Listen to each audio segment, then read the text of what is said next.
Hola, buenas tardes. Buenas tardes.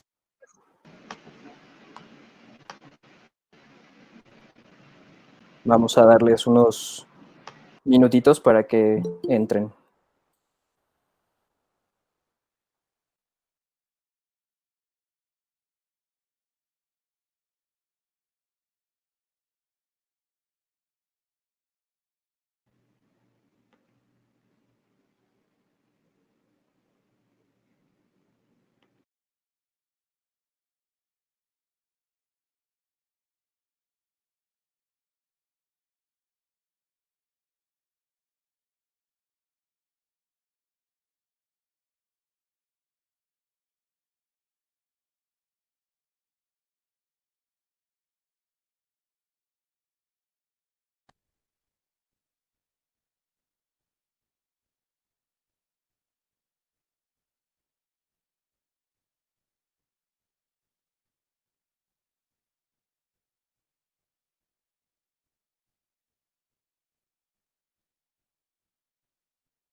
Ya tiene.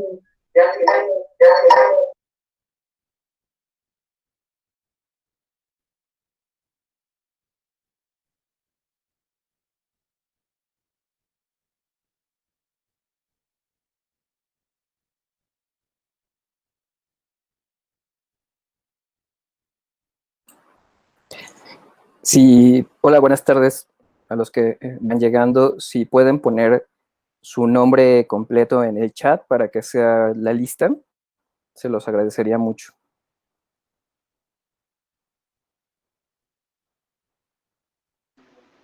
Buenas tardes, Doc. Hola, hola. Yo estoy de guardia con. Somos yo, Julián y Miguel. Voy a poner el nombre de los dos. Ajá, muy bien. Hola, doctor. Yo también estoy aquí con Ceci. Ok, entonces se anotan los dos, por favor. Sí, doctor. Chido. Gracias.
Si pueden ir poniendo sus nombres completos, los que van llegando, buenas tardes, para que sea la lista.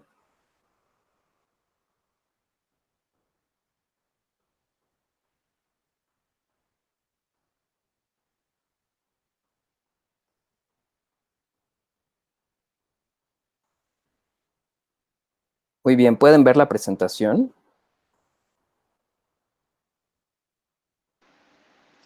Sí, Doc, sí se ve. Muy bien, gracias.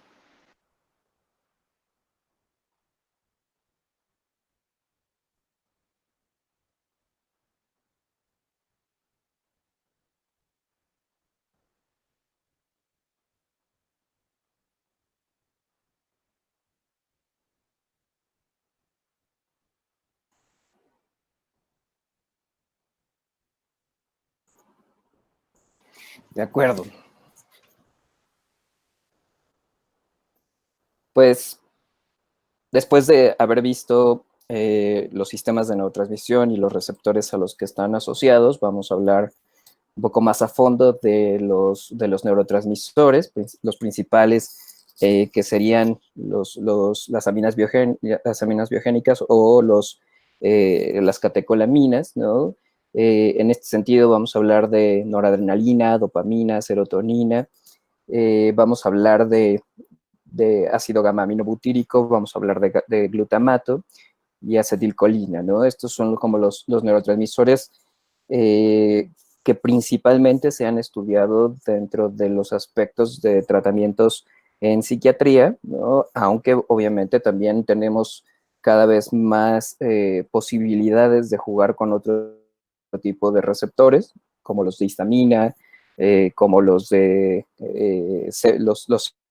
los CBD1 o los de cannabinol 1, los receptores también, por ejemplo, que tienen que ver con hormonas o con neurohormonas, como oxitocina, etcétera. Entonces, vamos a ir viendo estos, que son los iniciales, los más importantes, y después platicaremos de todo lo demás, ¿no?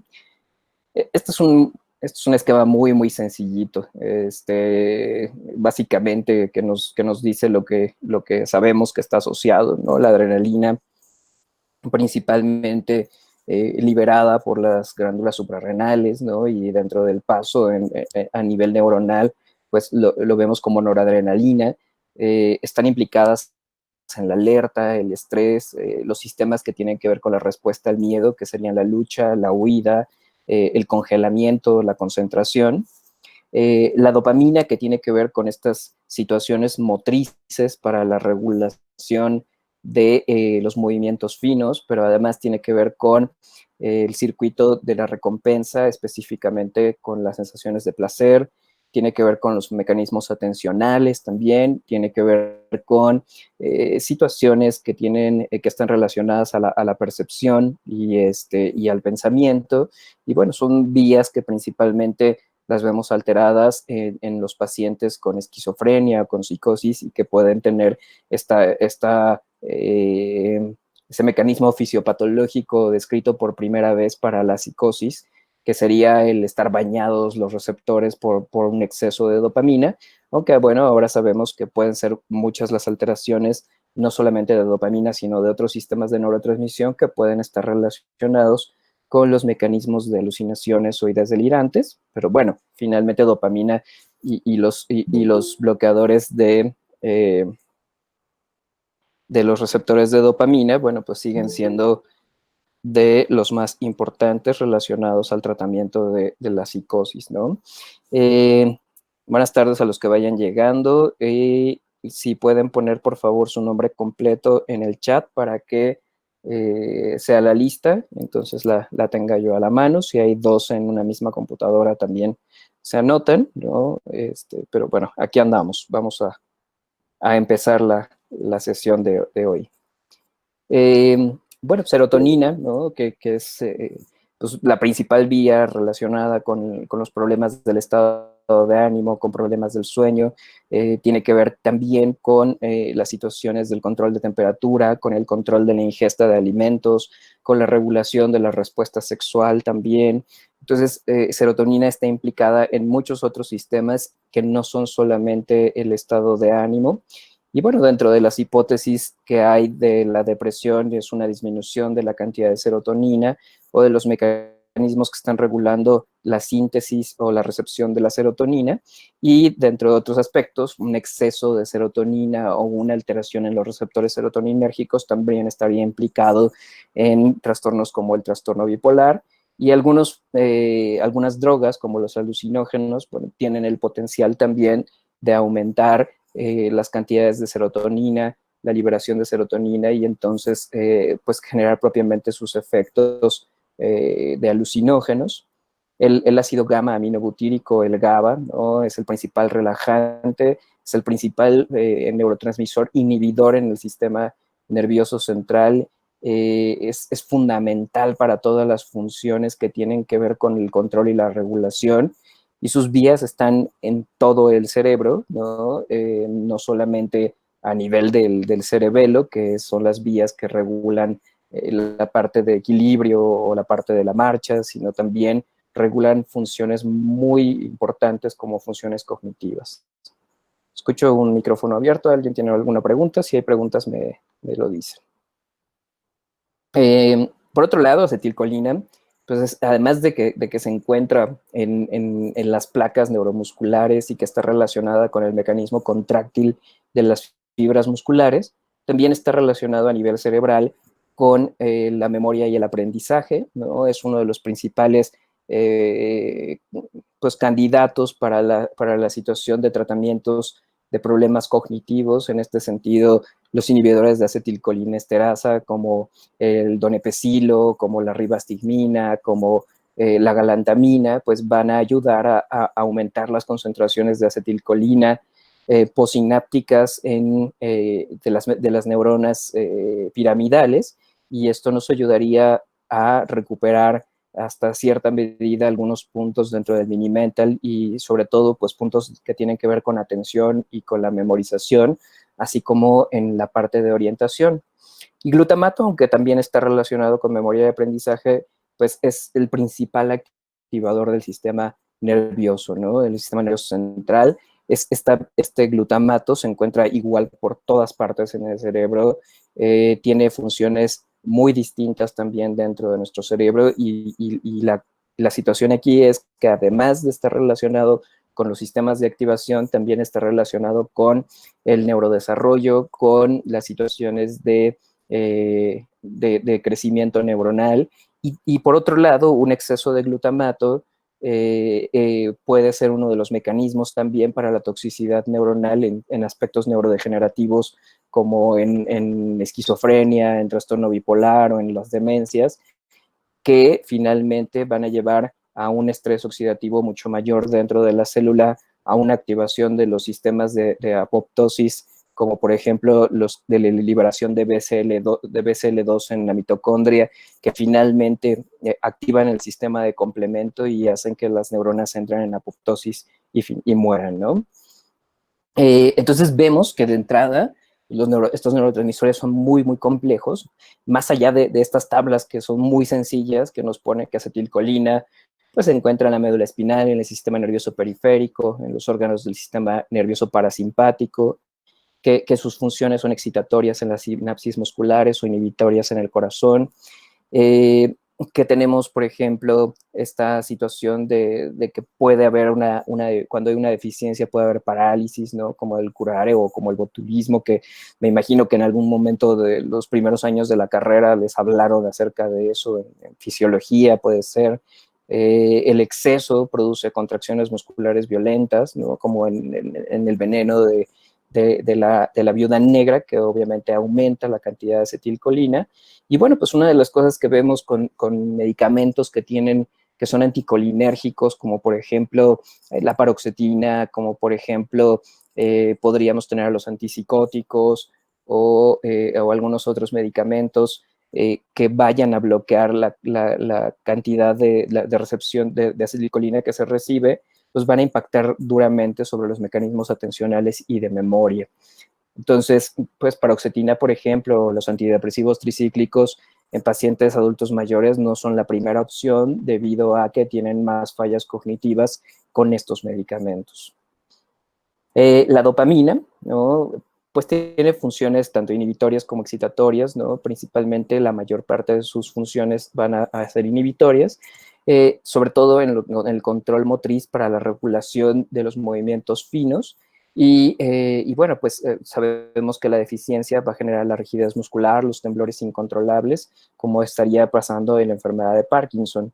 Estas son otras, ¿no? Las encefalinas y las endorfinas, que, bueno, vienen en esta tablita, pero básicamente, pues lo que hacen es que funcionan dentro de los mecanismos de memoria también, tienen que ver con situaciones de control de dolor, con situaciones de percepción, y bueno, el ácido gamma-aminobutírico, ¿no? El GABA, que es pues, el principal punto de acción de las benzodiazepinas, lo que hace es aumentar la capacidad de cloro que entra a través de los canales hacia la neurona, y entonces esto aumenta el voltaje de la neurona y por lo tanto es más difícil despolarizarla, y entonces entra en un mecanismo de inhibición por hiperpolarización.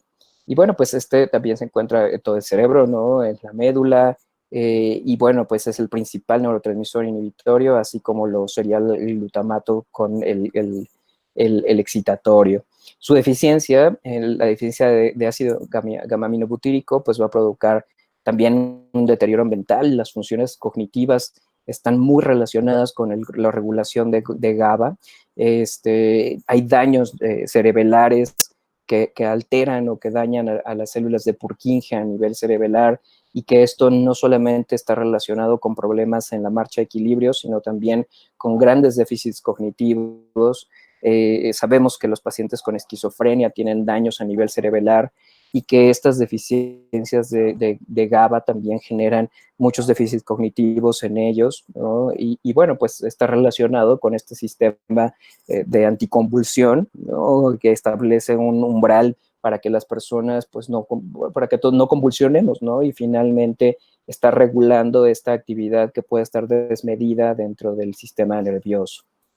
La norepinefrina, que principalmente en nuestro sistema nervioso central se va a estar liberando en el locus coeruleus, ¿no? Tiene una función tanto excitatoria como inhibitoria, y aquí la situación es que la norepinefrina, pues además de mantenernos en alerta y liberarse ante situaciones de estrés, también es un mecanismo muy importante para las funciones atencionales, para también la parte emocional, ¿no? Las respuestas emocionales que podamos tener.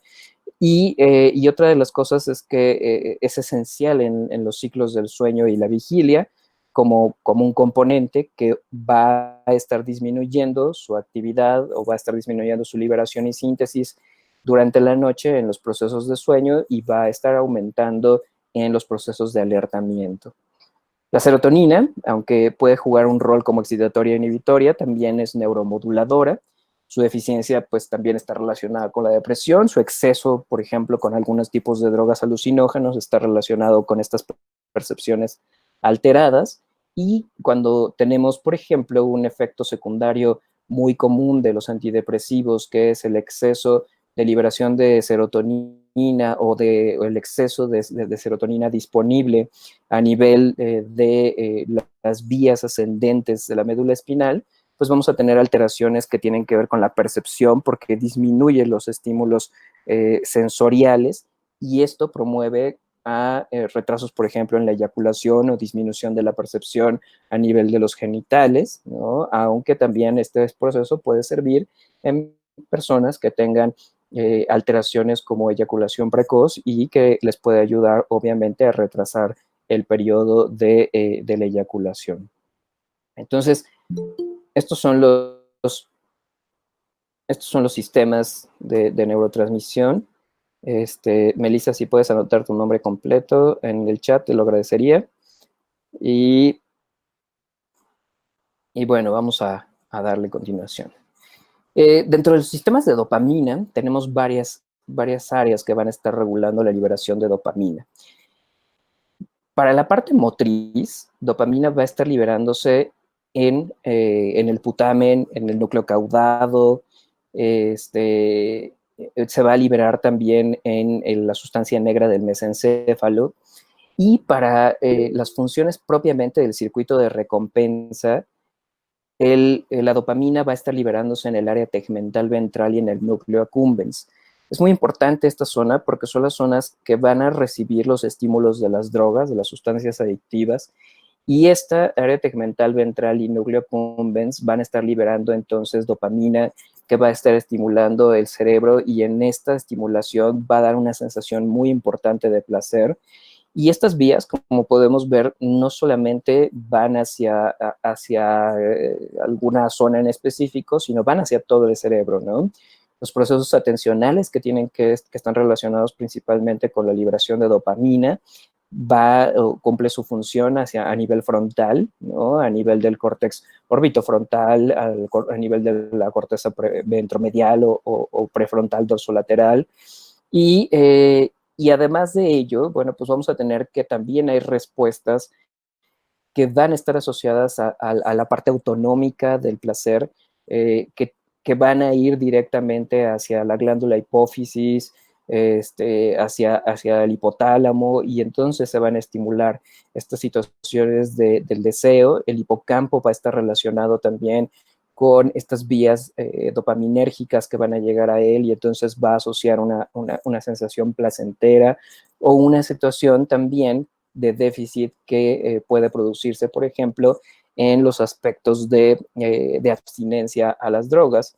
El tálamo, como principal sistema de recepción de las señales y además jerarquizador, también va a tener un impulso, va a tener un estímulo por vías dopaminérgicas.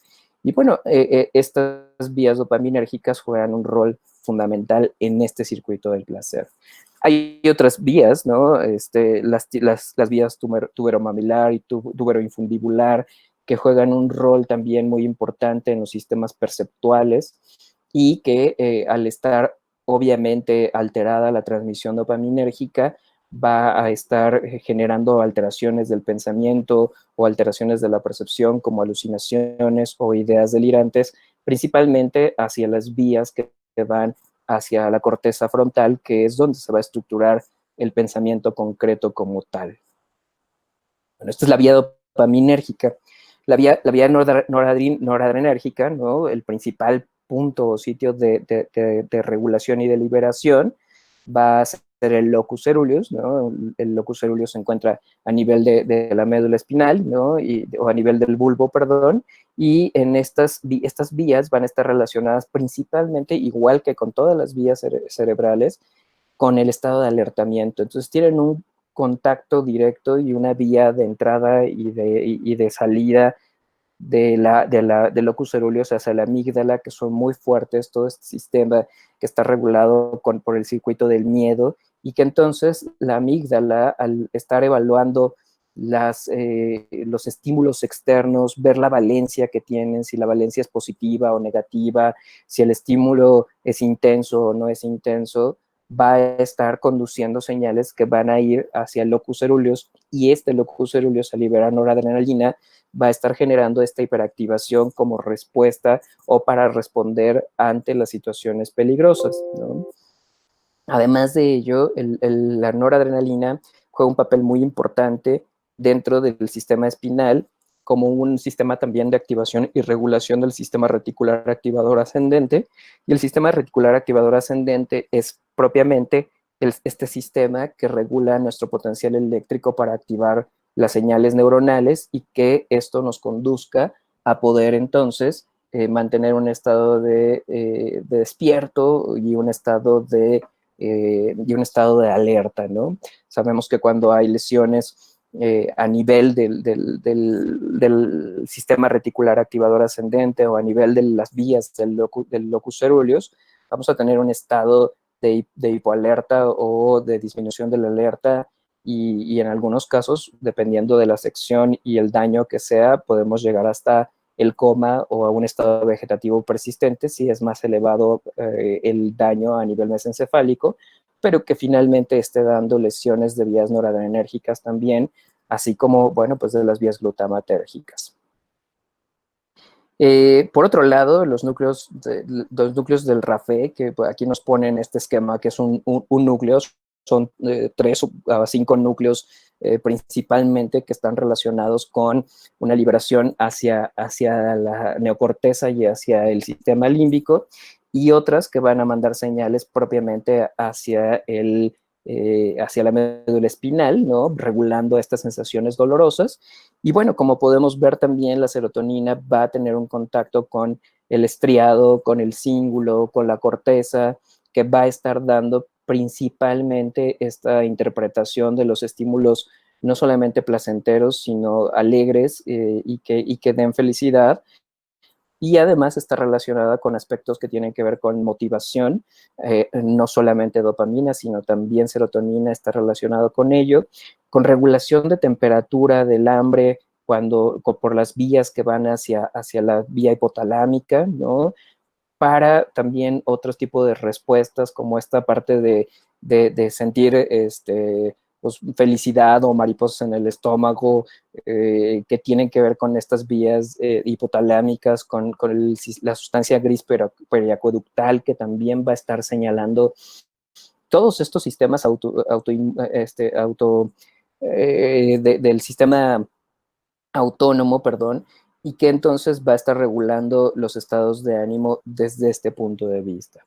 La acetilcolina, ¿no? Vemos aquí que hay varios puntos de liberación, ¿no? No hay un solo núcleo en el ser humano, a diferencia, por ejemplo, de las aves que tienen un núcleo bien establecido. Los seres humanos tienen varios puntos de liberación de acetilcolina, pero bueno, el núcleo pedúnculo-pontino, ¿no? Es uno de los núcleos que principalmente se encarga de la estimulación y liberación de acetilcolina. Hay neuronas por sí solas que no necesariamente tienen que estar en núcleos y que van a estar liberando también acetilcolina para estas funciones noradrenérgicas y que, digo, para estas funciones de acetilcolina, y que además de ellas, uno de los puntos más importantes para la estimulación de acetilcolina va a ser el hipocampo, porque pues va a estar relacionado propiamente con estas señales que tienen que ver con el aprendizaje y con la capacidad de interconexión neuronal del hipotálamo, del hipocampo entre sus mismas vías, ¿no? Entonces, vemos que estos sistemas de neurotransmisión son bastante amplios, bastante complejos, y bueno, GABA y glutamato están en todas partes, ¿no? Hasta el momento, ¿preguntas?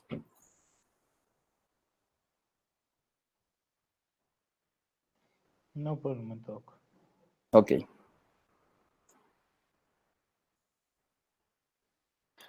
Bueno, pues vamos a hablar entonces de estos sistemas de transmisión, ¿no? Dentro de estos sistemas de transmisión vamos a tener los sistemas de glutamato. El sistema de glutamato es muy interesante la síntesis de glutamato porque pues obviamente depende de los ciclos de glucosa y de piruvato. Y bueno, pues vamos a tener una liberación de glutamato a nivel de la neurona presináptica, que al ser liberado al sistema de la sinapsis, ¿no? Esta va a tener diferentes tipos de receptores, tanto receptores ionotrópicos como metabotrópicos, y para la parte de la síntesis necesitamos recuperar por parte de los astrocitos el glutamato para que a través del ciclo de Krebs y el sistema de NADH y NAD, que finalmente va a llevar a la glucosa piruvato, ¿no? Y va a liberar lactato, pues finalmente en este sistema vamos a tener un mecanismo que va a convertir el glutamato en glutamina para que nuevamente a través del sistema mitocondrial la neurona presináptica pueda utilizar nuevamente la glutamina para sintetizar más glutamato, ¿no? Y como podemos ver aquí a nivel postsináptico, los canales de glutamato o los receptores de glutamato, pues vamos a tener, por ejemplo, aquellos que son ionotrópicos como los del NMDA, que van a estar permitiendo la entrada de calcio a la neurona. Son las funciones de los sistemas de glutamato, ya lo veremos ahorita, principalmente son dar estas excitaciones rápidas, por un lado, y el sistema de NMDA al revés de los sistemas de AMPA y el sistema de kainato, vamos a tener que estos van a dar una lentificación y una regulación de la membrana neuronal.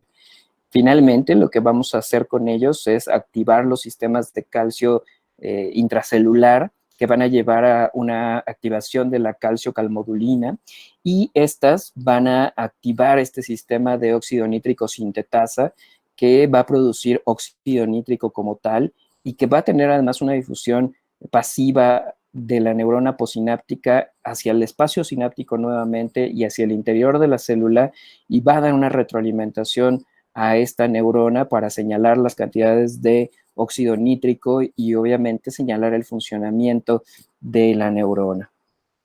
Como podemos ver ahora en esta gráfica, ¿no? Entonces ya pasamos de glutamato, que es captado por un transportador de glutamato que se encuentra en el astrocito. Este receptor de glutamato va a liberar la glutamina, bueno, va a hacer que el glutamato pase, que finalmente el glutamato se convierta nuevamente en glutamina, y la glutamina va a hacer nuevamente un proceso de síntesis para generar nuevamente glutamato, ¿no?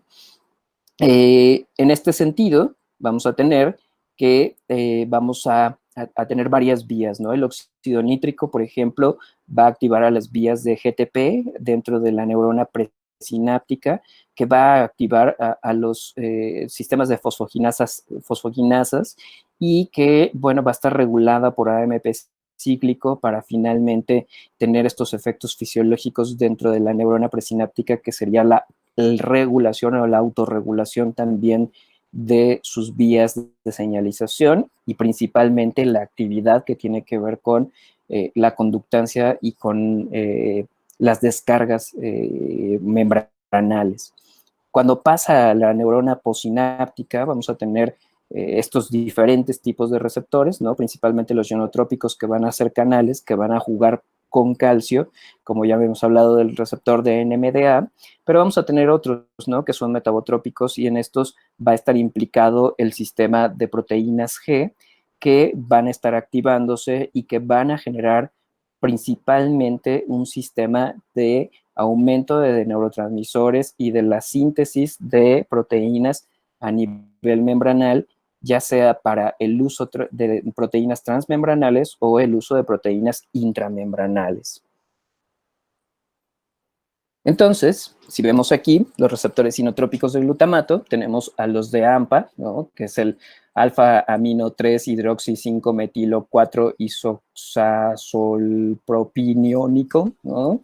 Mejor conocido como AMPA, ¿no? O como quisqualato también, que es, es un fármaco que actúa principalmente en estos sistemas de receptores de AMPA. Los ionotrópicos son principalmente canales que van a permitir la permeabilidad de calcio para entonces hacer un mecanismo de cinética rápido y que van a además aumentar el potencial sináptico de una forma importantísima en la membrana. Por eso son los sistemas propiamente de activación. En vamos a tener que bueno, pues el receptor de glutamato A de AMPA va a tener una permeabilidad escasa de calcio, ¿no? Que va a estar localizada principalmente a nivel postsináptico, pero también se localiza a nivel glial, y bueno, pues va a aumentar el potencial sináptico de las neuronas.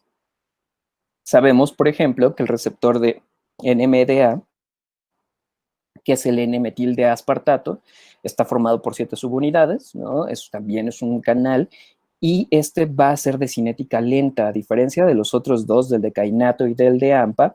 Lo que va a hacer es que aumenta la permeabilidad de calcio, pero va a lograr que los potenciales sinápticos sean lentos, sean más regulados y además estimula la plasticidad sináptica. Una de las cosas que podemos tener con el aumento de la entrada de glutamato dentro de las células es que nos va a dar una toxicidad neuronal. Y lo que va a hacer los mecanismos, por ejemplo, de algunos fármacos como memantina, que es un bloqueador de receptores de NMDA, es evitar la entrada del glutamato a la neurona, principalmente por esta vía, para, por un lado, regular la actividad de los potenciales sinápticos de la neurona, por otro lado, promover la plasticidad sináptica, y entonces hay estudios que nos hablan a nivel in vitro y a nivel in vivo que podemos presentar una neuritogénesis con mayor conexión gracias a los bloqueadores de los receptores NMDA y que pues no solamente se han propuesto para demencia, sino para enfermedades como el alcoholismo, el uso de sustancias o esquizofrenia también por este potencial neuroplástico positivo que podríamos tener y por otro lado evitar la muerte neuronal por el exceso de glutamato, que también activa los sistemas mitocondriales del sistema de complejo, ¿no? Y el complejo, bueno, pues finalmente va a llevar a que la membrana neuronal tenga estas vías de entrada de todas las sustancias que se encuentran a nivel extracelular y va a morir la neurona. Entonces, NMDA es un blanco terapéutico importantísimo para la parte de plasticidad y neuroprotección. Los receptores de kainato son tetrámeros, ¿no? Con receptores de kainato 1 a 5. En este sentido puede haber diferentes combinaciones y los mecanismos efectores principalmente es que son nuevamente de una cinética rápida, es decir, estimulantes de la membrana neuronal, tienen una disminución provocan una disminución de la permeabilidad a calcio también, pero tienen una localización presináptica y posináptica, a diferencia, por ejemplo, de los de AMPA, que principalmente son posinápticos. Su función es que aumenta los potenciales posinápticos y tiene una inhibición presináptica, es decir, los que son autorreceptores van a inhibir esta función que tiene que ver con la regulación de la excitación neuronal. En este momento, ¿alguna duda que tengan con respecto a ello?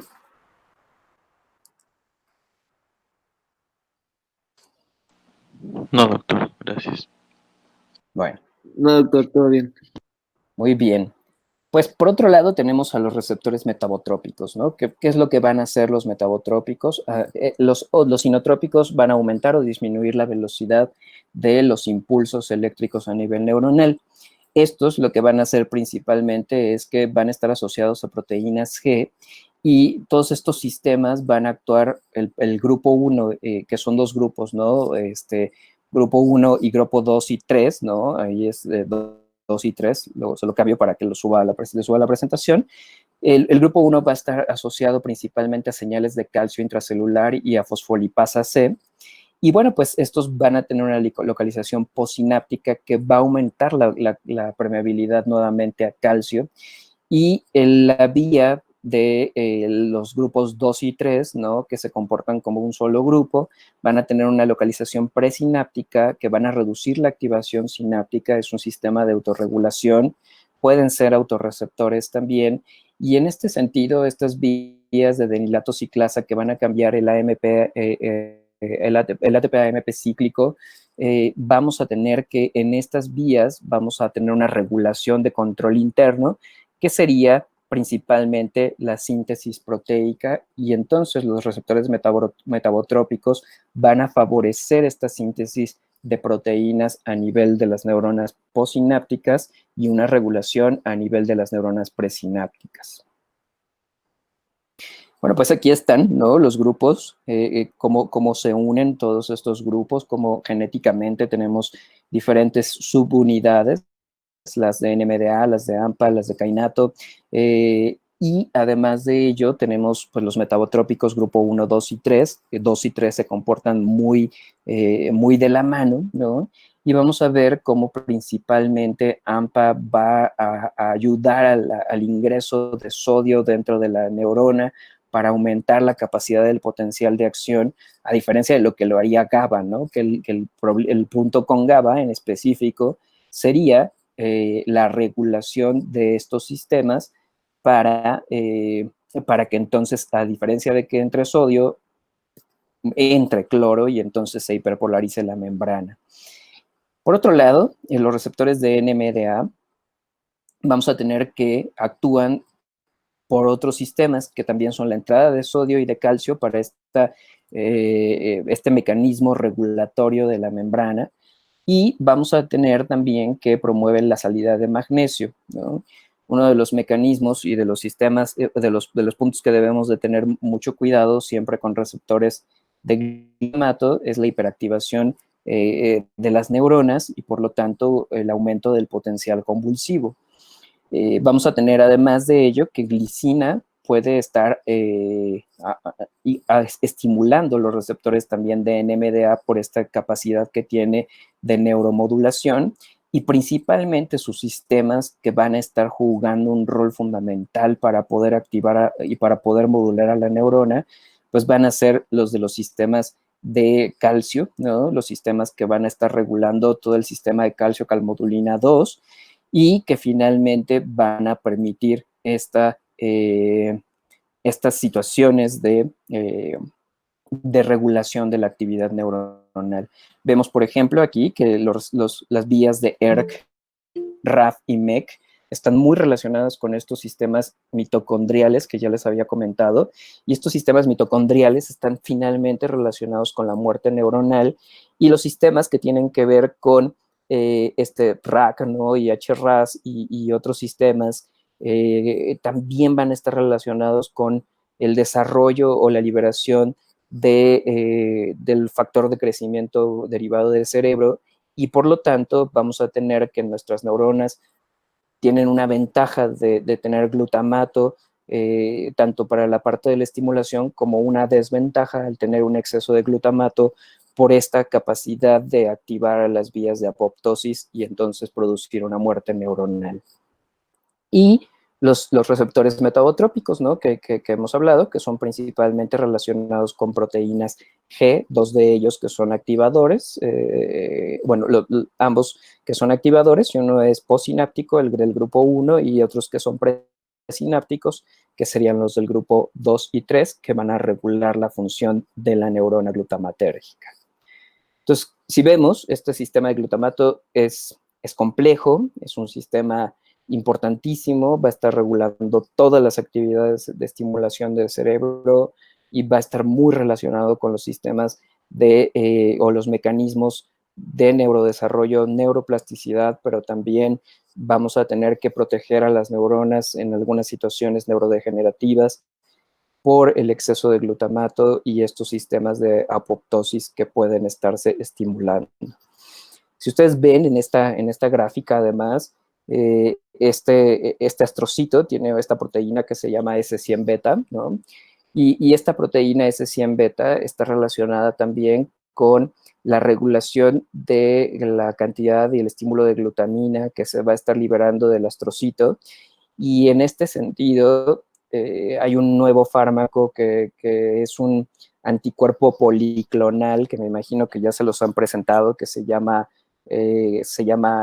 Avanzaten, ¿no? Y el Avanzaten es un anticuerpo policlonal contra la proteína S100, y entonces lo que va a estar haciendo es regular estas señales que tienen que ver con la liberación de glutamina para que entonces, por un lado, tengamos un sistema adecuado de metabolismo y síntesis de GABA, y por otro lado, tengamos una regulación de los sistemas de estimulación de glutamato. Es un sistema bastante novedoso, ¿no? Si lo vemos desde el punto de vista farmacológico, pero además es un sistema que tiene que ver con la parte de ir directamente contra una proteína desde el punto de vista de inmunidad, ¿no? De anticuerpos. Entonces, resulta que además de ello, es un fármaco que tiene una excelente respuesta en muchos de los pacientes. ¿Hasta aquí alguna duda con glutamato? Sí, yo tengo una duda. Doctor, de los sistemas que nos acaba de comentar, ¿hay alguno que se haya observado que tenga mayor importancia respecto a patologías mentales? O sea, que predomine. Sí. En disfunción o no sé. Claro. El AMPA principalmente está relacionado con sustancias, pero el NMDA, que es el principal de todos y que está relacionado con la vía, con los sistemas de neurodesarrollo, es el que principalmente se ha relacionado a alteraciones como, por ejemplo, autismo, como esquizofrenia, como trastorno por uso de sustancias, y principalmente en los sistemas, en las enfermedades neurodegenerativas, como la enfermedad de Alzheimer, y entonces por ello la memantina, que es un bloqueador de los receptores de NMDA de glutamato, pues es un blanco que se ha estudiado en estas patologías para, por un lado, disminuir la toxicidad neuronal y por el otro también estimular el desarrollo o la liberación de factor neurotrófico de crecimiento. Entonces, NMDA es uno de esos sistemas, es uno de los principales sistemas encargados y relacionados con patología. Muchas gracias. No hay de qué. ¿Alguien más? Sí, doctor. Con respecto al anticuerpo policlonal que estaba mencionando, usualmente estudios hacia qué patologías se está viendo el uso de este nuevo medicamento. El Avanzaten, y ustedes lo pueden buscar ahí como Avanzaten con PLM, ¿no? Y entonces ahí aparece cuáles son las indicaciones a las que se tiene. Una de las cosas que hace es disminuir la impulsividad, entonces eso es el segundo fármaco que está pues aprobado por COFEPRIS para el trastorno por atracón. El primero sería el Vyvanse, que es la lisdexanfetamina, ¿no? Propiamente como para trastorno de atracón. La otra situación sería en trastorno por déficit de atención, donde las personas tienen mucha impulsividad, entonces disminuye la impulsividad. En personas que tengan ataques de pánico y sobreestimulación, como en estas situaciones de hiperactividad amigdalina, también ha funcionado bastante bien.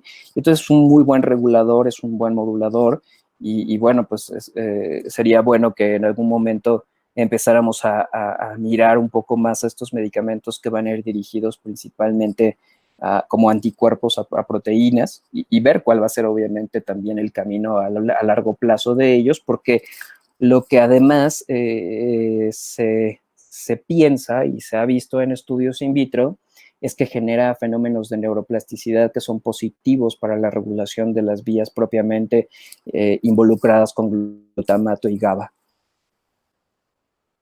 Gracias, doctor. No, ¿de qué? ¿Alguna otra pregunta? No. ¿Sí? Bueno, en general cada uno de los neurotransmisores está relacionado con una patología, ¿no? Porque incluso, por ejemplo, en la esquizofrenia o en la psicosis, pues hay 5 vías de la dopamina, dopaminérgicas, y bueno, ahí se ve la alteración de dopamina, pero también está relacionado con el glutamato, de alguna manera con la norepinefrina y demás. Y bueno, nada más aclarando como la primera pregunta, es que a mí no me queda muy clara la primera pregunta, que en general cada uno de los neurotransmisores va a estar relacionado con alguna patología, no es como que uno sea el que sea más responsable de más patologías psiquiátricas, por ejemplo. Uh-huh. Sí, aquí la situación, y lo que yo les comentaba, porque decía, bueno, pues el más asociado a una patología. Aquí son los que más se han asociado desde el punto de vista de estudios, ¿no? Es decir, NMDA es uno de los que más se ha estudiado desde el punto de vista psiquiátrico, desde el punto de vista neurológico, AMPA y Kainato se han estudiado también, pero enfermedades psiquiátricas, principalmente los blancos terapéuticos que ahora tenemos disponibles, son específicamente para NMDA, ¿no? No quiere decir que no tengan una relación.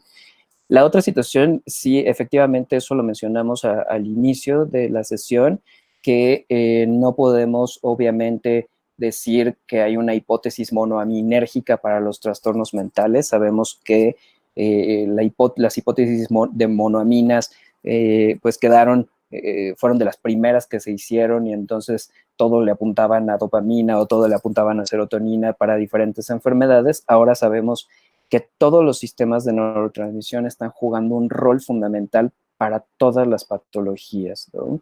Habrá algunos que se tengan más estudiados, pero en general todos los sistemas de neurotransmisión van a estar teniendo un papel fundamental en la patología mental.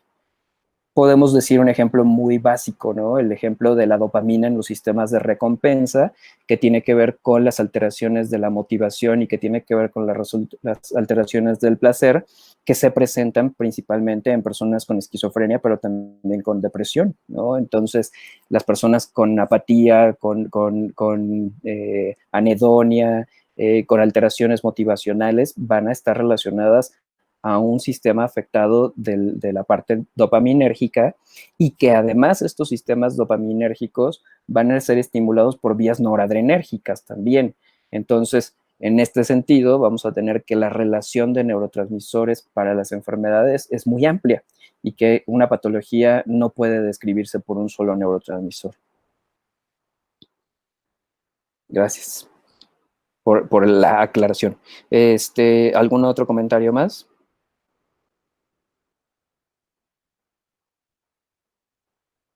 Bueno, pues vamos a seguir, ¿no?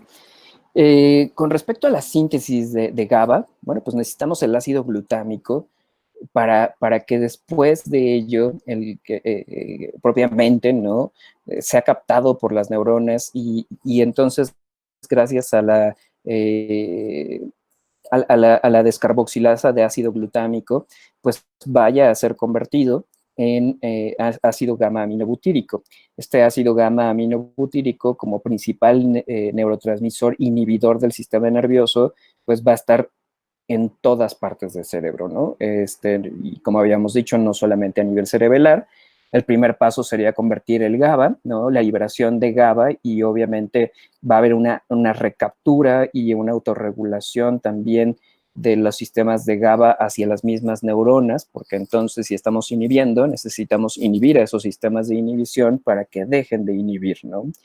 Vamos a tener principalmente dos vías que se han estudiado, que son las de GABA A y GABA B.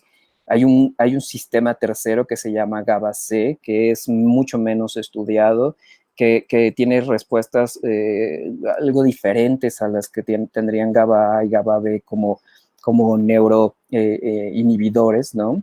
Y la situación aquí es que, pues además de ello, de que vamos a tener un transporte hacia la misma neurona presináptica, vamos a tener una autorregulación de los sistemas de GABA. Como podemos ver nuevamente en este sistema, vamos a ver que el glutamato va a estar entrando nuevamente a la neurona, ¿no? Y va a transformarse finalmente en todo el sistema de GABA, ¿no? Y que estos sistemas también van a tener un transportador para ser recaptados. Vamos a tener un sistema que va a estar entonces como regulando la actividad de GABA.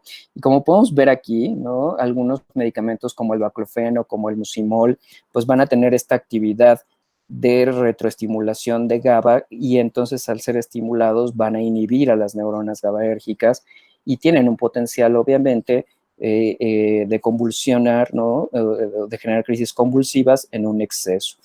Tenemos otros medicamentos como la tiagabina, ¿no? O como el metilgaba, que van a estar bloqueando los sistemas de transporte de GABA, y entonces también tenemos un sistema de inhibición en este sentido. Y por otro lado, tenemos sistemas de estimulación, ¿no? Los sistemas de estimulación que ocupan principalmente las benzodiazepinas, como sería el sistema de GABA A, y en este sistema de GABA A, específicamente en la subunidad alfa, las benzodiazepinas van a aumentar la apertura de GABA para permitir la entrada de cloro, para generar la hiperpolarización. Vamos a tener que mucimol va también a actuar sobre las unidades beta de GABA. Los barbitúricos van a actuar sobre subunidades beta también.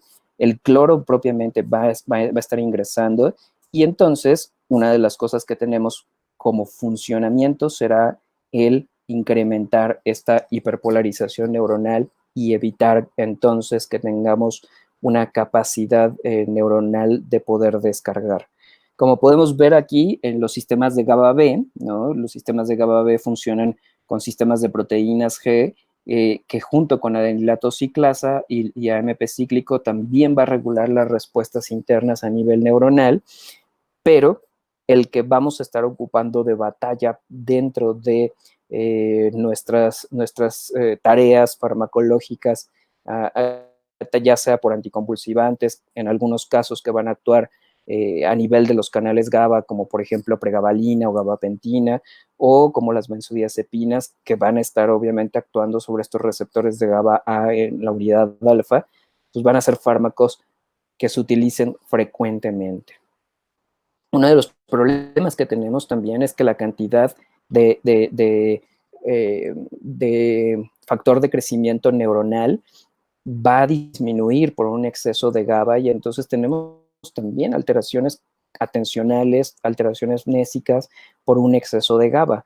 Por lo tanto, las benzodiazepinas deben de ser usadas de una manera muy mesurada desde el punto de vista de que entonces pues va a generar efectos secundarios y no solamente va a tener estas bondades que siempre nos han comentado de la estimulación de GABA con benzodiazepinas, que sería un relajante muscular, un hipnótico, que sería la situación de ser anticonvulsivante, de disminuir obviamente los periodos de agitación, y que son muy buenos, ¿no? Pero son buenos por un periodo breve de tiempo. Y bueno, pues vemos pacientes que llevan 20, 30 años utilizando benzodiazepinas y que el retiro de benzodiazepinas llega a ser pues casi imposible, ¿no? Desde este punto de vista, tenemos que el centro principal de regulación de GABA y de liberación de GABA es en el cerebelo, ¿no? Principalmente esta capa de las células de Purkinje que van a estar liberando la actividad de GABA, pero no solamente tenemos GABA en estas vías, tenemos neuronas que van a estar liberando GABA en los núcleos subcorticales, también a nivel cortical tenemos vías propiamente GABAérgicas que van a estar regulando y neuromodulando la función de las neuronas efectoras y aferentes y eferentes, ¿no? Perdón. Y bueno, pues como podemos ver aquí, ¿no? Este es un cerebro de ratita, pero vemos que también los sistemas de GABA, principalmente, van a estar modulando circuitos. Este es un estudio que tiene que ver con sustancias, ¿no? Y va a estar regulando mecanismos como los del área tegmental ventral, inhibiendo las señales que tienen que ver con la liberación de dopamina, con el núcleo accumbens, con los sistemas amigdalinos, y que entonces en este sentido, pues por un lado van a estar inhibiendo conductas, pero por otro lado entonces va a generar una desinhibición principalmente de vías corticales. Y si nosotros vemos el mecanismo del alcohol, inicialmente lo que está haciendo el alcohol es inhibir vías corticales, principalmente frontales, y entonces las personas tienen esta hiperactivación, se sienten desinhibidos, se sienten contentos, se sienten bien. Después de ello, pues se van a inhibir vías ya subcorticales, ¿no? Núcleos como la amígdala, que entonces va a hacer que las personas pues a lo mejor mal copeen y entonces agarren esta parte de valentía y van a tener estos estímulos de lucha y entonces vamos a tener como esta conducta ya más errática hasta que tengamos una inhibición de los núcleos más basales que tienen que ver con respiración, con latido cardíaco, y entonces en un proceso de intoxicación, debido a la sobreestimulación de los receptores GABA, pues puede conducir a la muerte de la persona. Perdón, doctor. Ajá. La diapositiva entiendo correctamente que son las mismas vías glutamatérgicas las que estimulan la liberación las vías GABAérgicas, o sea, como de autorregulación.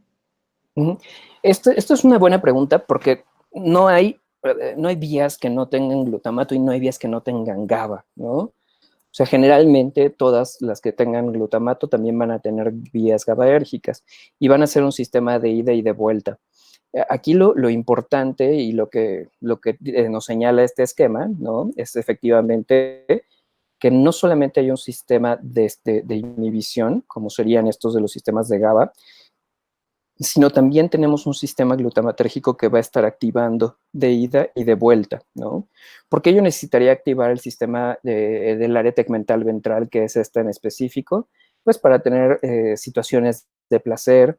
Por ejemplo, para las conductas motivadas, yo necesito en mucho la activación del núcleo accumbens, y este núcleo accumbens lo que va a estar valorando son las ganancias y las pérdidas que yo voy a tener hacia futuro. Entonces voy a necesitar una estimulación retrógrada que vaya nuevamente hacia el área tegmental ventral, en donde yo voy a poder frenar o inhibir estas respuestas que tienen que ver con el buscar la activación, o por el otro lado también voy a estarlas inhibiendo, ¿no? En caso de que no desee llevar hacia adelante el proceso. Y de ahí, del área tegmental ventral, pues como podemos ver, se van a liberar vías de glutamato que van hacia la corteza prefrontal medial, que van hacia el estriato o hacia hacia el cuerpo estriado, y estos van a hacer como todo este mecanismo de secuenciación de movimientos que finalmente va a llegar estas señales hacia la corteza motora y que vienen señales de regreso de glutamato si no fueron inhibidas por GABA en esos mismos caminos, para que entonces se encuentre y se pueda iniciar el mecanismo de búsqueda propiamente, ¿no? Entonces vean como sí son de ida y de vuelta estos sistemas de GABA y de glutamato, son como casi compañeros de camino. ¿Alguna otra duda? No, gracias, doctor. Ok. Si hay alguna otra duda, me comentan y con todo gusto, ¿eh? Bueno, pues nos vamos a los circuitos cerebrales de serotonina, ¿no? Los circuitos cerebrales de serotonina, como les comentaba, pues no hay nada más un núcleo dorsal del RAFE, aproximadamente son cinco subnúcleos del RAFE dorsal, y en este sentido vamos a tener vías serotoninérgicas que van a ir hacia abajo para regular las vías dolorosas, para regular las situaciones perceptivas que se tengan. Vamos a tener vías que van a llegar hacia el sistema reticular activador ascendente y vías que van a estar también estimulando a el cerebelo. Principalmente las vías que van hacia abajo, ¿no? Van a ser reguladores de la activación motriz o de la percepción, y las vías que van hacia el sistema reticular activador ascendente, hacia la amígdala, van a estar regulando también funciones que tienen que ver con el despertar y con el sueño. Sabemos, por ejemplo, que una de las situaciones que ocurren con los sistemas de serotonina es que al estar depletados, ¿no? Estos ayudan a mantener la postura, y cuando entonces una persona tiene problemas como narcolepsia, la cataplejía, el que pierdan el tono y que se caigan, tiene que ver con una disminución de la actividad serotoninérgica para el tono muscular, ¿no? Y lo que hacemos para esos casos es no solamente dar el estimulante para que las personas no se queden dormidas, sino también dar inhibidores de recaptura de serotonina para aumentar la disponibilidad de serotonina, y en ese caso, entonces, favorecer el tono muscular sin que se presente la cataplejía. Bien, entonces la serotonina pues va a ir nuevamente hacia todo el cerebro. A nivel de las vías del cíngulo anterior, va a jugar un rol fundamental en la percepción de las emociones de felicidad y alegría. A nivel del hipotálamo va a estar desencadenando respuestas de hambre, de apetito, de respuestas emocionales también, que se van a liberar en el organismo cuando tenemos estas sensaciones de felicidad. Y a nivel de las vías estriatales y de los ganglios basales y de las vías que controlan principalmente la motricidad, pues nos va a hablar de todas estas vías emocionales que van a estar liberando respuestas propiamente emocionales no verbales, y que las vamos a poder expresar desde el punto de vista corporal, ¿no? Como el que el latido del corazón aumente, o como esta parte de las mariposas en el estómago, o como el sentirse sobresaltado y extasiado, ¿no? Son parte de las actividades neurovegetativas que puede generar la serotonina. Como podemos ver aquí, ¿no? Serotonina también es un sistema bastante complejo. Es un sistema en donde pues el precursor principal es el triptofano, ¿no? El triptofano, que es un aminoácido esencial que necesitamos conseguirlo también de la dieta, va a estar aumentando, o puede en estos casos en los que tengamos inhibidores de monoamina oxidasa A, que es el sistema que degrada las monoaminas, aumentar las cantidades de monoaminas de serotonina que podemos tener y aumentando obviamente el riesgo de síndrome serotoninérgico. Sin embargo, los aportes de triptofano por sí solos no son capaces de estimular estas vías serotoninérgicas para una mayor producción de serotonina y entonces pues no son funcionales para la parte de el tratamiento para depresión, por ejemplo. Vemos también otra de las cosas, ¿no? Que necesitamos sistemas que son de recaptura de serotonina, los transportadores de serotonina, que vamos a estarlos bloqueando con los tricíclicos, con los inhibidores de recaptura de serotonina, para permitir que esta serotonina permanezca mucho más tiempo en el espacio sináptico. Y el problema que viene aquí es quizá uno de los más difíciles, ¿no?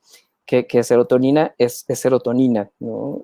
Pero la situación aquí es que tiene muchísimos receptores para serotonina y muchísimas vías para serotonina que pueden abrir canales, que pueden estar jugando con estas respuestas celulares para la generación de síntesis de neurotransmisores, que juegan un papel importante con los sistemas de diacilglicerol, de inositol trifosfato y de calcio intracelular. Y bueno, vamos a verlo, ¿no?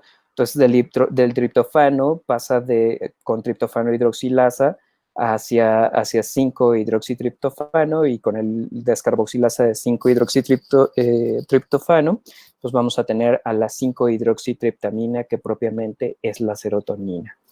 En este sentido, esto es lo rudo, ¿no? Tenemos muchísimos receptores de serotonina también. Por ejemplo, algunos de los que más usamos y que más implicados están en la parte farmacológica desde la psiquiatría es el 5-HT1A, ¿no? Que es el que tiene que ver con escitalopram para la parte más selectiva y que tiene que ver con los antidepresivos en general. 5-HT1A tiene algunos agonistas, ¿no? Y bueno, pues en este sentido, lo que vamos a hacer es jugar un papel de inhibición de la adenilato ciclasa, y sus funciones van a ser cambios conductuales, ¿no? Principalmente del estado anímico, pero también podemos tener hipotensión central. Otro de los medicamentos que son muy usados, generalmente en neurología, ¿no? Es el 5-HT1B de los receptores, y lo que va a hacer es que va a estar activándose, va a tener una respuesta de agonista, ¿no? Con el sumatriptán, y este sumatriptán va a generar una vasoconstricción, una inhibición trigeminal, y por lo tanto disminuirá o regulará esta vasodilatación que está generando los cuadros de migraña.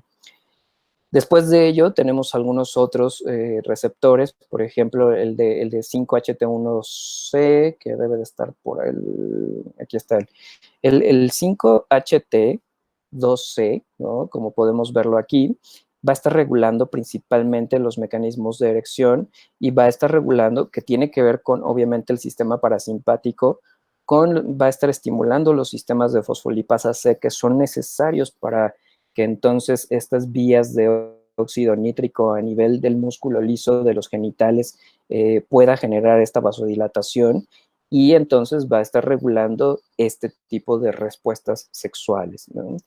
Vamos a tener algunas otras cosas, como por ejemplo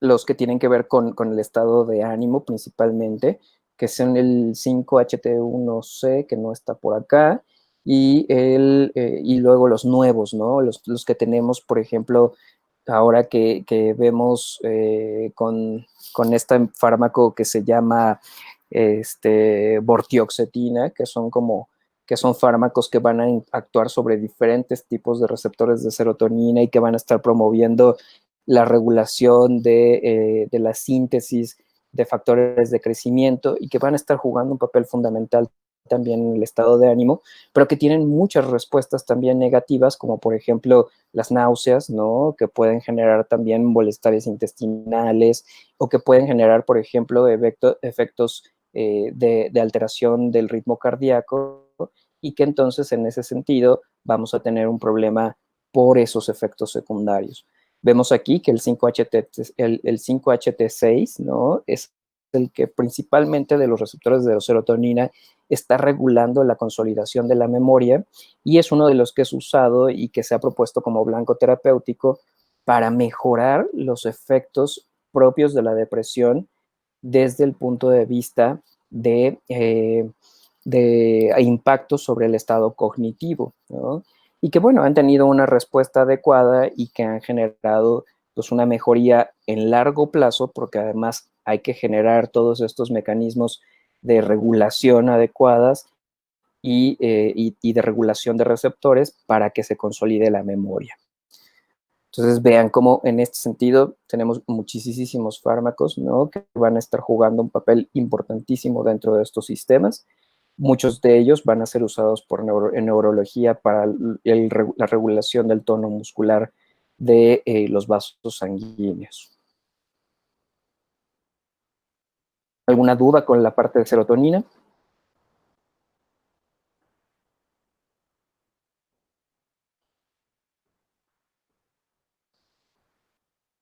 Bueno, pues vamos a ver. No. ¿Sí? Ok. Con respecto a los sistemas de dopamina, ¿no?, entonces vamos a tener vías.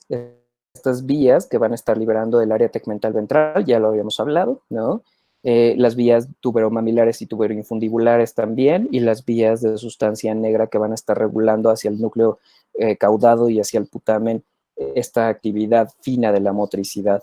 Por otro lado, desde el punto de vista del placer, pues tenemos al área tegmental ventral y núcleo accumbens que van a estar liberando dopamina en específico hacia el córtex prefrontal y va a permitir entonces estas respuestas placenteras. Dopamina, ¿no?, proviene de tirosina. Hay un solo paso de dopamina a noradrenalina, por lo tanto dicen que hay un paso de la ansiedad a la esquizofrenia o a la psicosis, ¿no?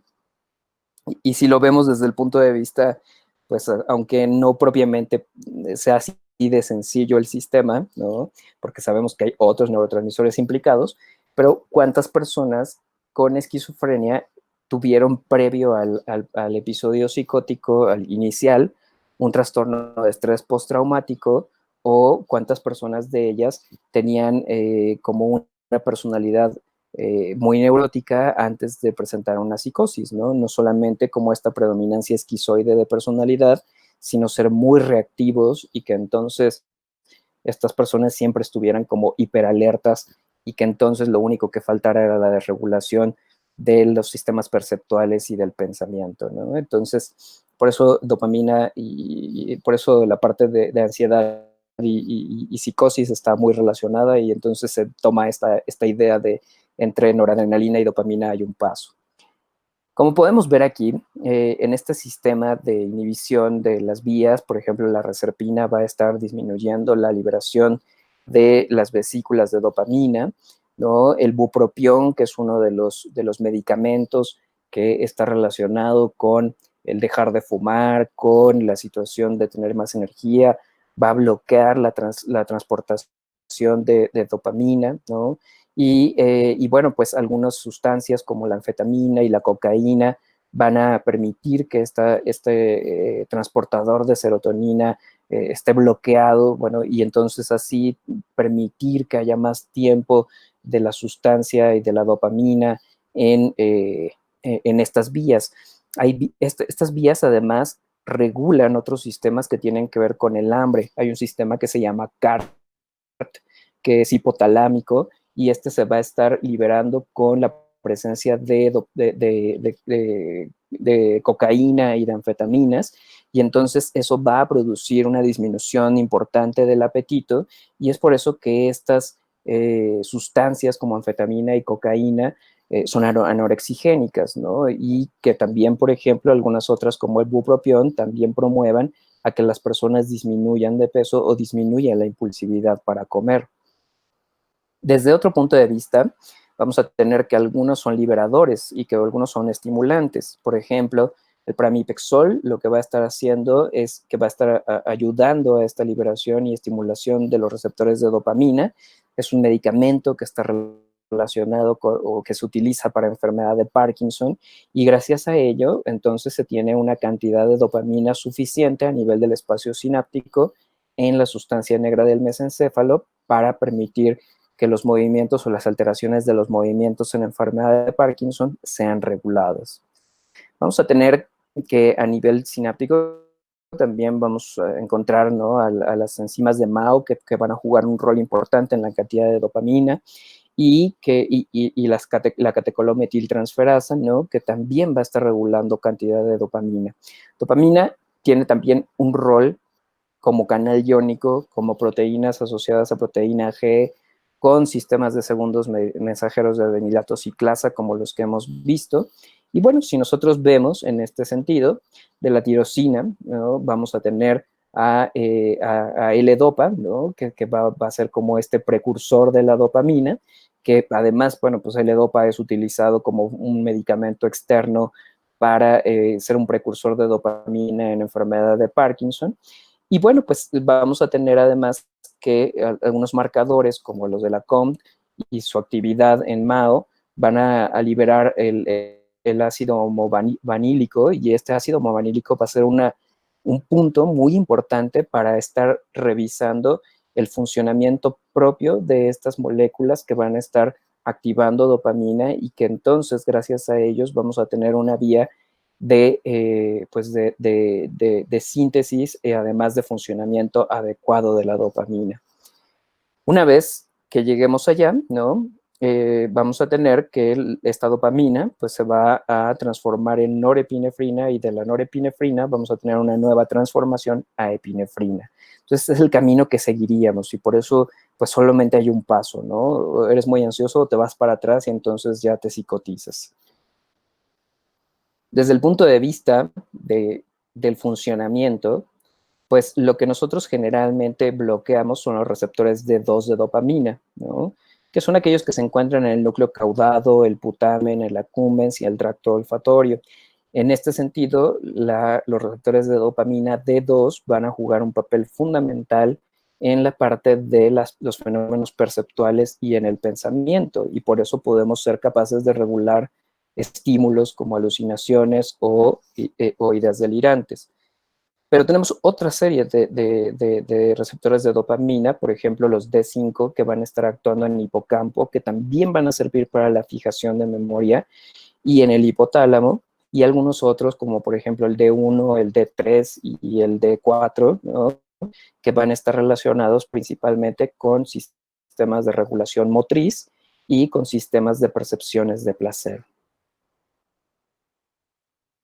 Como podemos ver aquí, ¿no?, dice la cocaína va a bloquear la recaptación de dopamina, y la dopamina se va a acumular en esta sinapsis, en donde se va a estimular principalmente a la neurona postsináptica. Las anfetaminas, ¿no?, y los fármacos derivados de anfetaminas, como por ejemplo la lisdexanfetamina, van a aumentar esta liberación de dopamina, va a bloquear la recaptación de la dopamina, de la droga, y entonces vamos a tener también una mayor predisposición o una mayor capacidad de dopamina, de estimulación dopaminérgica a nivel del botón sináptico. Y vemos que otros sistemas, como los receptores de nicotina, ¿no?, van a estar también estimulando las liberaciones de dopamina, y que vamos a tener que los bloqueadores de MAO pues también van a jugar un papel importantísimo en ello. Y este sistema de MAO con los receptores de nicotina, que son muy estimulados y con una activación de MAO baja, ¿no?, es una de las propuestas que se ha dado por la cual los pacientes con enfermedades mentales, no solamente esquizofrenia, sino también depresión o ansiedad, son muy susceptibles para entonces tener dependencias a tabaco de forma comórbida muy frecuentemente. Yo les podría preguntar a cuántos pacientes que tienen trastornos mentales también tienen trastornos por consumo de nicotina, y seguramente pues la mayoría de ellos lo tienen, y está relacionado con eso, ¿no?, con que la enfermedad mental también tiene una regulación a la baja de la monoaminoxidasa, y que los receptores de nicotina están muy activados. Muy bien. Hasta este punto, ¿dudas con dopamina?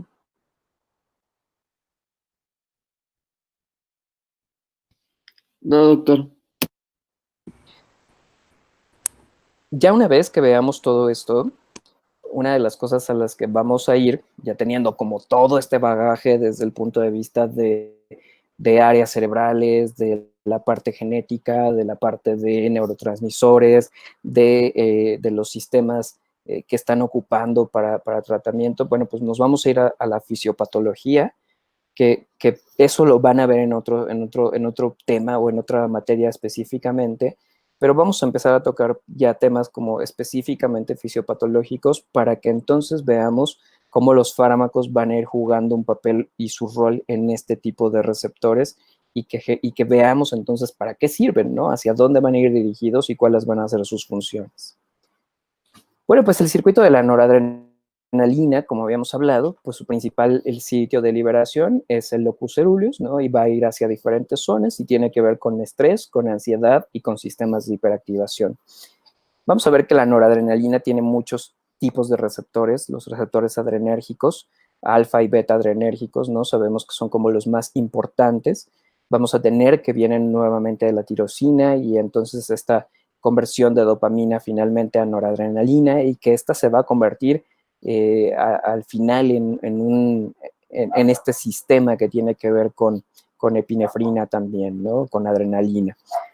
Algunos fármacos también van a estar liberando, van a estar permitiendo que esta dopamina, esta noradrenalina, perdón, se encuentre más tiempo en el espacio sináptico, como por ejemplo los inhibidores de recaptación de noradrenalina, ¿no?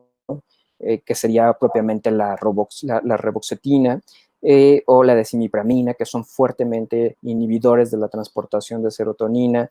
Las anfetaminas también, y va a estar liberando también las anfetaminas grandes cantidades de noradrenalina, y por eso pues algunos pacientes que toman Vyvanse, que es lisdexanfetamina, pueden sentirse muy ansiosos, muy inquietos, muy desinhibidos, y algunos medicamentos van a estar regulando los receptores propiamente de noradrenalina, por ejemplo, el propranolol, ¿no? Entonces, el propranolol, pues lo ocupamos también mucho los psiquiatras para la regulación de estos receptores beta a nivel de la neurona postsináptica que hacen que pueda relajarse la neurona. Y muchas veces, bueno, y hay una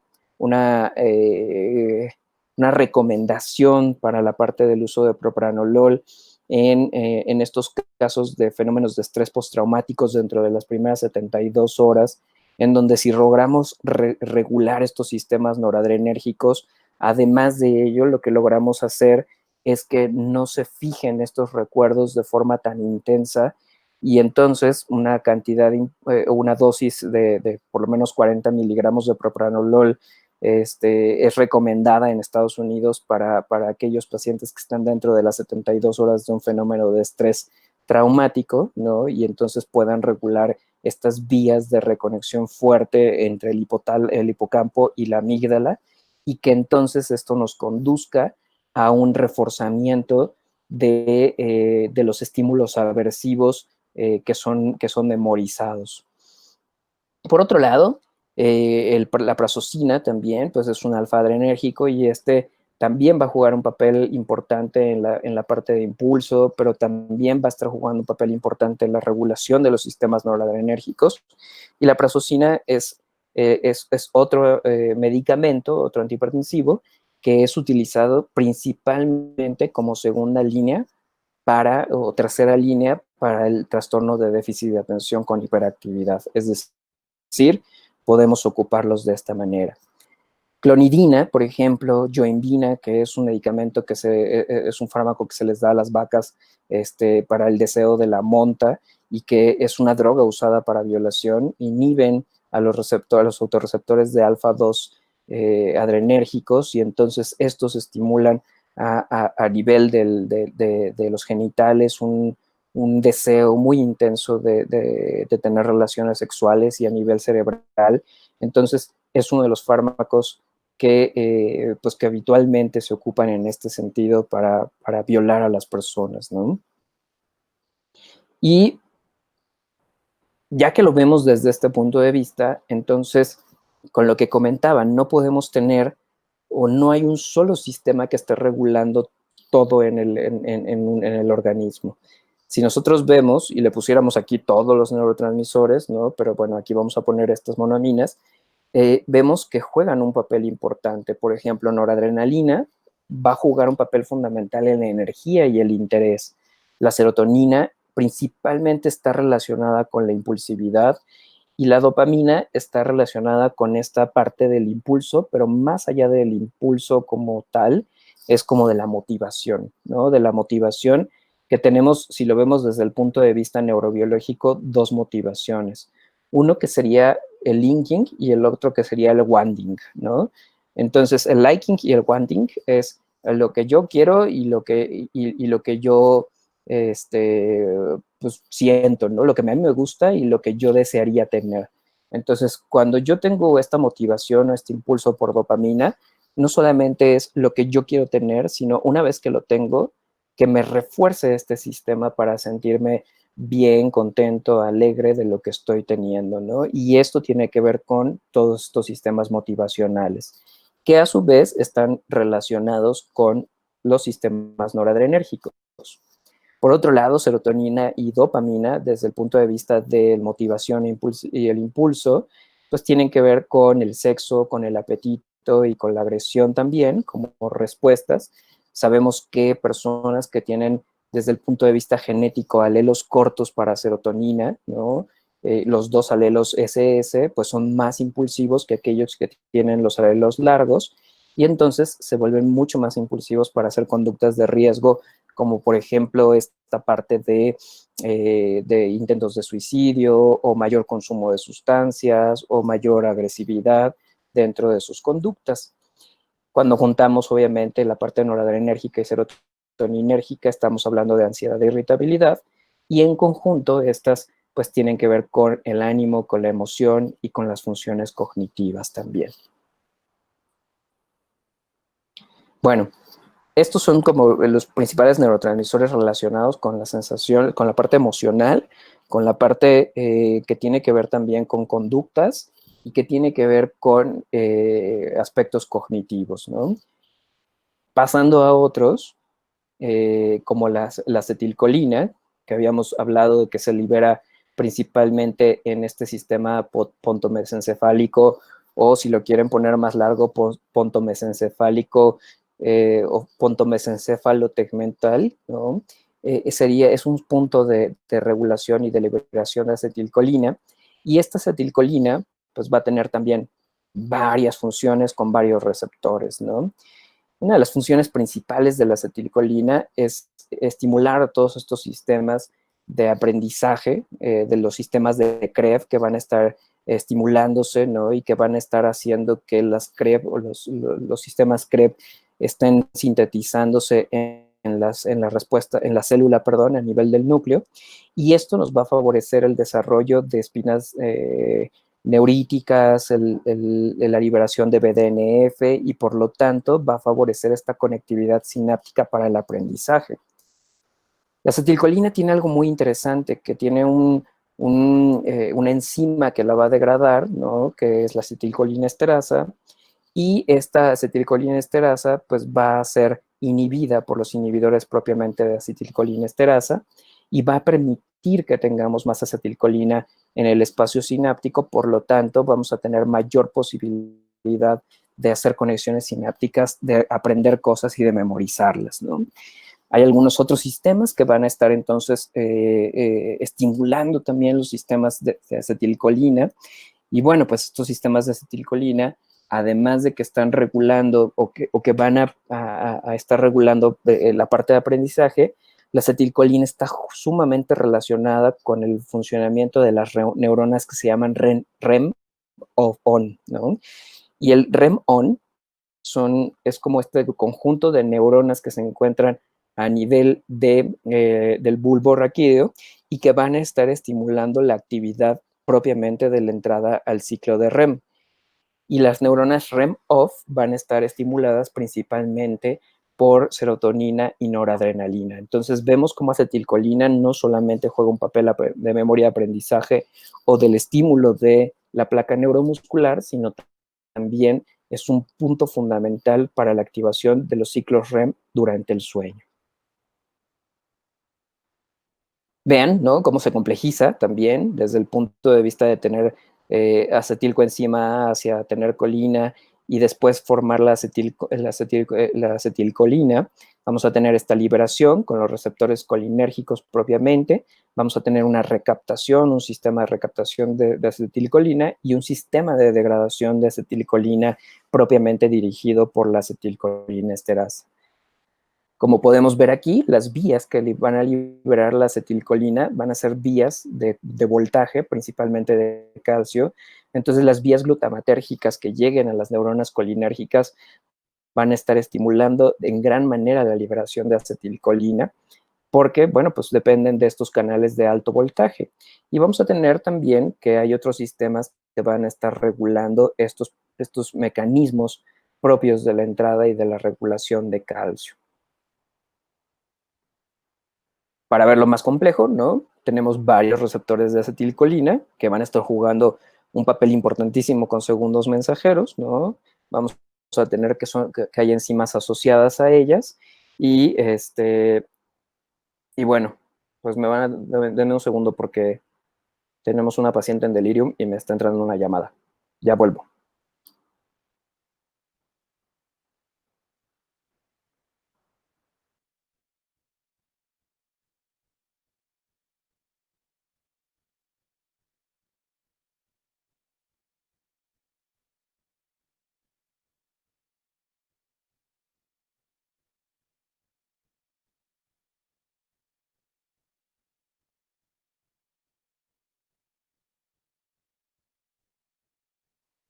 Listo. Es que tenemos una paciente que le quitaron un meningioma y entonces estaba afectando las vías del cíngulo y entonces ahorita está en delirium y bastante caótico el asunto.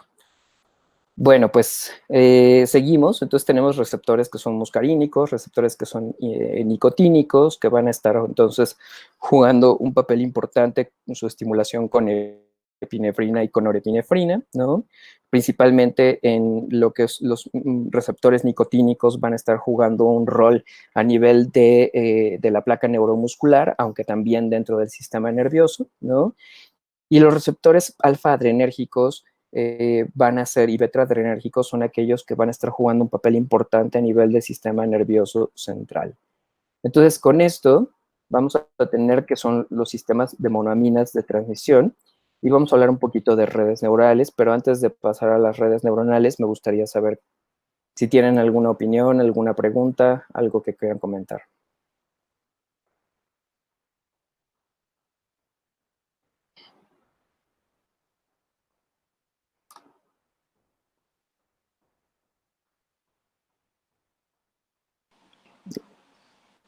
No, gracias, doctor. ¿Ya saben entonces todos los sistemas?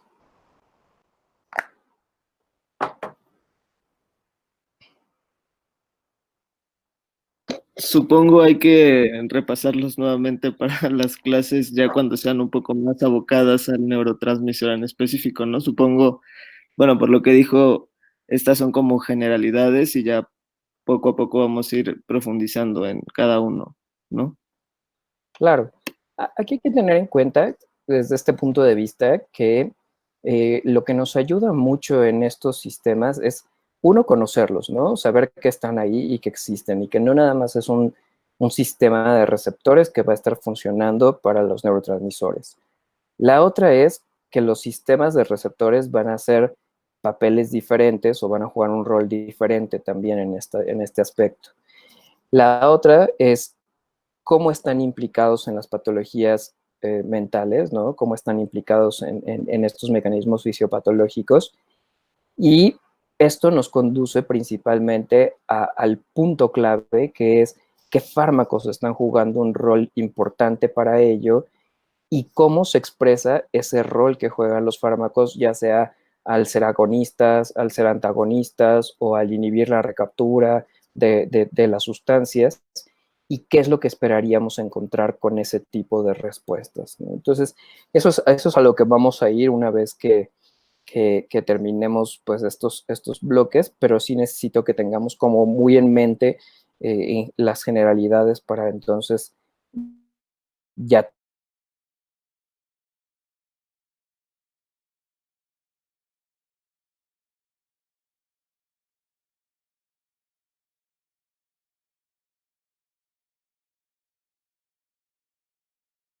todo más clara de por qué está sucediendo las cosas. ¿Alguna otra comentario o alguna otra pregunta?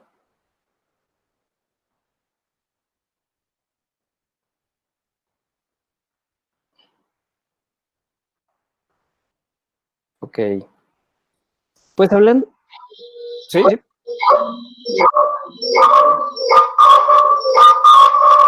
¿Qué es eso? Ya acabó. Tenemos un ruido tenebroso ahí atrás.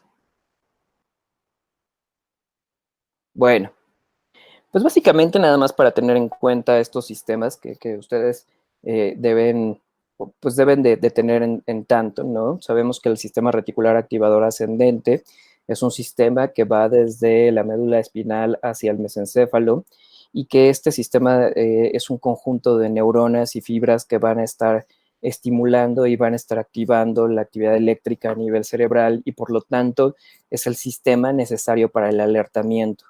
Este alertamiento va a jugar un papel fundamental en el estado de alerta, en el estado de despierto, en activar las otras funciones mentales y va a estar estimulando principalmente al tálamo como un centro donde van a estar recibiéndose la mayor parte de las señales que llegan desde el exterior hacia el cerebro y de la corteza hacia el exterior también. Entonces, pues una de las cosas que vemos con las alteraciones o con los daños del sistema reticular activador ascendente puede ser un daño al estado de alerta que puede llegar a un estado vegetativo persistente, ¿no? Sin que tengamos una muerte propiamente del cuerpo, pero sí una desconexión completa de la actividad neurológica.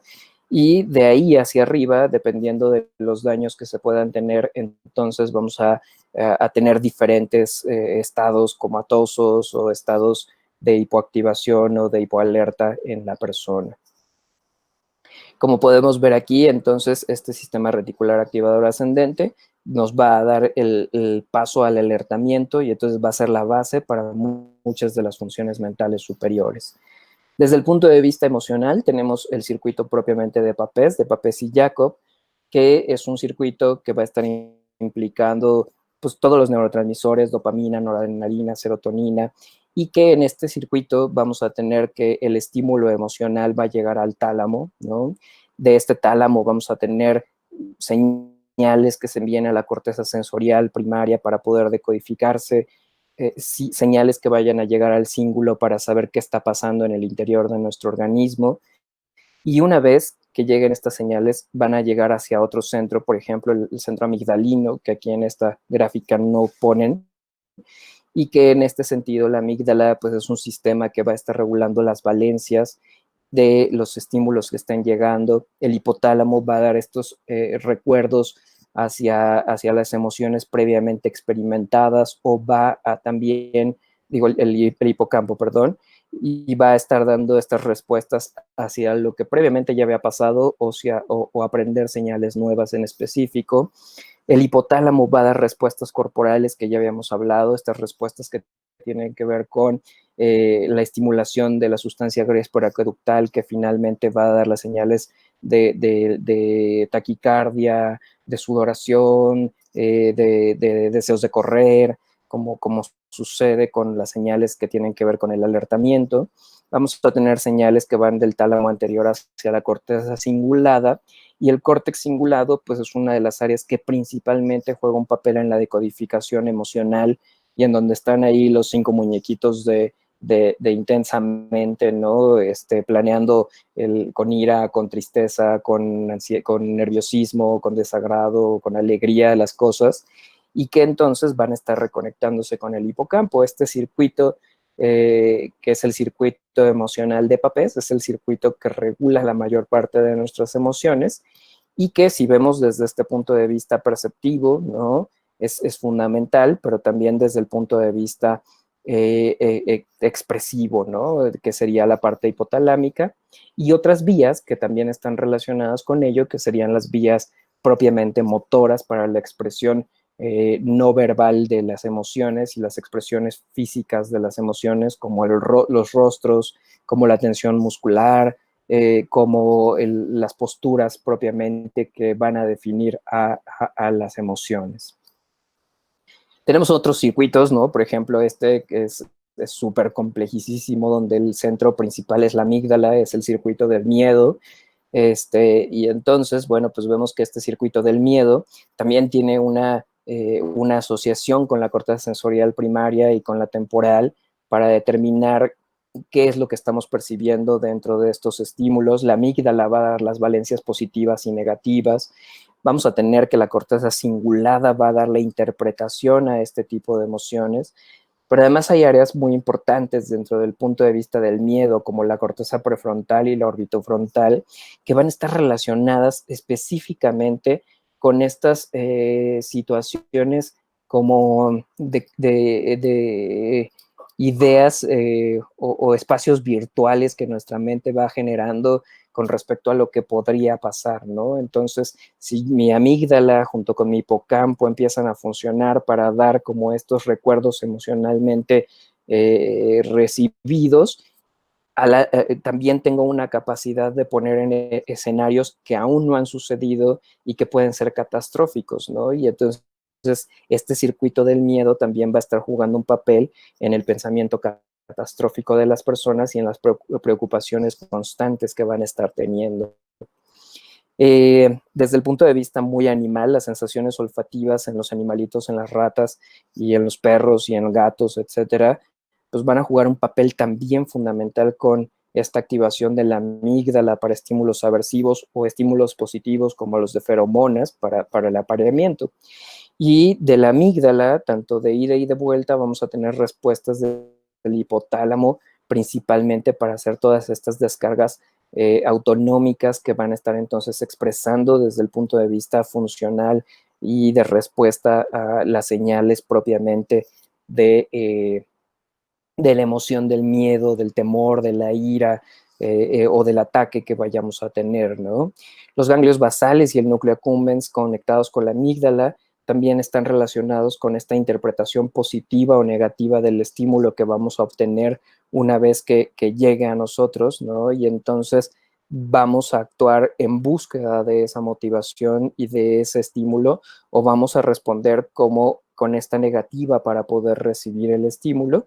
Y finalmente, bueno, pues vamos a ver que otras áreas como el cerebelo van a estimular el locus coeruleus, que van a estimular áreas subcorticales y corticales y que además van a tener una retroalimentación con las vías noradrenérgicas nuevamente hacia la amígdala, con vías glutamatérgicas para activar cada una de estas áreas y entonces tener una respuesta de miedo, ya sea una respuesta cognitiva, como la que nos daría en estos aspectos toda esta área de la corteza, del hipocampo y de la amígdala, una respuesta perceptiva hacia el miedo, como serían las de las cortezas sensoriales y singulares, o una respuesta motora propiamente, como la que nos generaría los ganglios basales, el colículo superior y las motoneuronas hasta poder tener una acción propiamente de miedo, ¿no?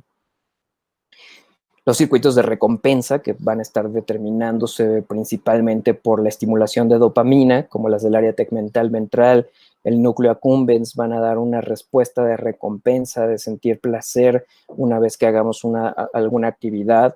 Va a estar conectado con el circuito del miedo en este sentido. Por ejemplo, tenemos situaciones como aventarse del bungee, aventarse del paracaídas, que pueden ser estímulos negativos que vayan en contra de la vida y que entonces nos den muchísimo temor de realizarlos, o ver películas de terror y entonces que se esté liberando noradrenalina del núcleo accumbens y que nos esté como diciendo esto no es algo positivo que tengas que realizar, pero una vez que se hace, ¿no? Se siente gran placer y entonces ese estímulo cambia de valencia y cambia el impulso que tiene ese estímulo y ahora en vez de convertirse en un estímulo aversivo, pues nos asusta pero nos gusta, ¿no? Y entonces tenemos una recompensa al tenerlo y por eso dos sistemas que pueden ser completamente contradictorios, como sería la parte del temor a la parte del placer, pues pueden convertirse también en una situación única en donde pues, les gusta que les peguen o les gusta sentir dolor también y tiene que ver con estas respuestas del sistema de recompensa. Y bueno, pues hasta ahí tenemos como propiamente los circuitos. Vamos a pasar a otra parte ya propiamente, que sería la parte de neuroendocrinología para la siguiente clase. Y una vez terminemos con los sistemas neuroendocrinológicos, nos vamos a patologías y nos vamos a trabajar con los neurotransmisores. ¿Dudas? ¿Preguntas? ¿Observaciones, quejas, comentarios?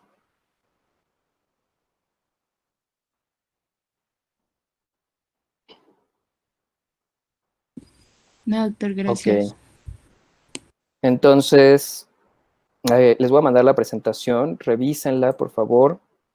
Y para la siguiente ocasión que terminemos neuroendocrino y empecemos a ver patologías, yo creo que lo que vamos a hacer es una pequeña evaluación intermedia, ¿no? Para ver cómo les va, qué queda de dudas, reforzar y entonces, pues después hacer una evaluación propiamente ya reforzando lo que queda como de debilidad, ¿no? Y entonces en este sentido, la próxima clase no va a haber evaluación, pongamos que va a ser de esta clase que viene a la siguiente, en donde vamos a revisar cómo les está yendo, qué tanto saben y qué tanto han captado y aprendido de estas clases.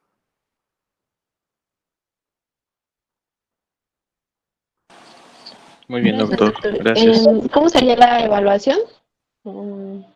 Pues, como lo,